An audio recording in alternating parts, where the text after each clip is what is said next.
Evelyn to Philip, March 13th, 1944. Phil, dear.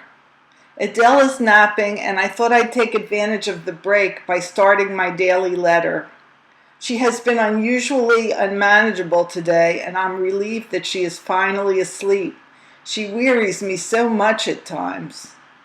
Your letters of March 4th and 6th arrived this morning and were welcome, to say the least, after a 5-day break without mail. Whatever happened to the March 1st, 2nd, 3rd, and 5th letters?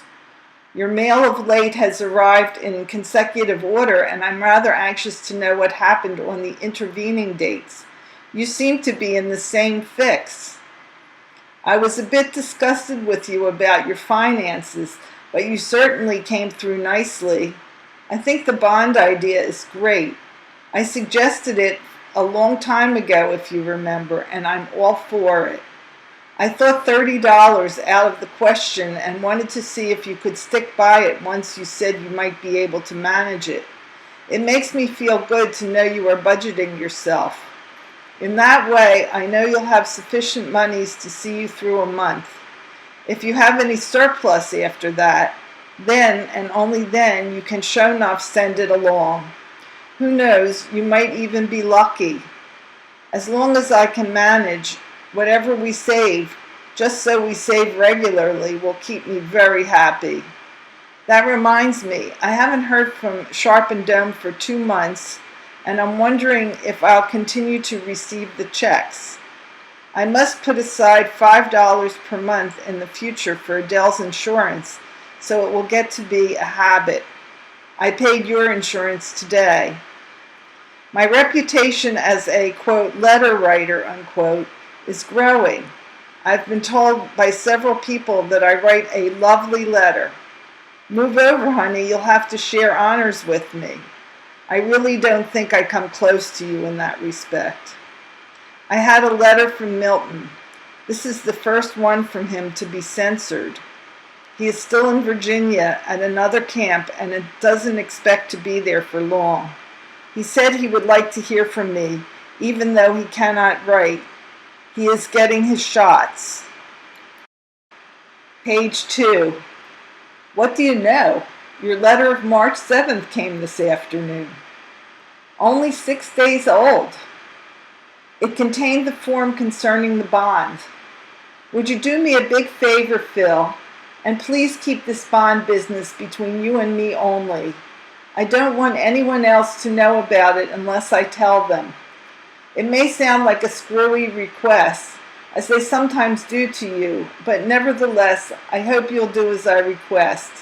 And don't tell anyone how much you've sent me or expect to send me. I have good reasons for my request. I'd rather tell you than write why. I had Adele out this morning and afternoon today. She gets me up at the unearthly hour of 5:30 or 6 to 6:30 every morning. She seems to be going backwards. She ought to be sleeping later. I'm mailing off letters to Gloria, Jack S., Jack N., Sid, and you, sweet, and I'm kind of tired typing letters. Guess you won't mind the shortness of this letter? I forgot to send the clipping of Mayor Taylor's braveness in my previous letter and don't know what the heck I did with it. Oh well, I guess it's not that important. I've been doing remarkably well sexually, sweet, and am none the worse for my lack of it. In a way, I'm almost glad, for I'd be worried stiff about being pregnant all the time. I have a funny fear of it. I can't explain it, just as you feel about the jealousy, I guess. And it isn't because I don't trust you. I do, without a doubt, yet I still feel that way. Maybe someday when we're together again and I'm happy and content, that fear will disappear. It must not happen unless I want it to, when I want it to be. Mom is working on a Jewish letter for you, and I'll probably get it off within a day or two. Aren't my typographical errors terrible? I don't have one measly eraser either.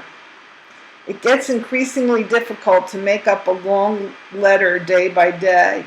My routine is more or less the same, and I rarely deviate from it. Adele is really the newsworthy person around here. And now, baby, a loving kiss, a hug, and a great big I adore you. Your Ev.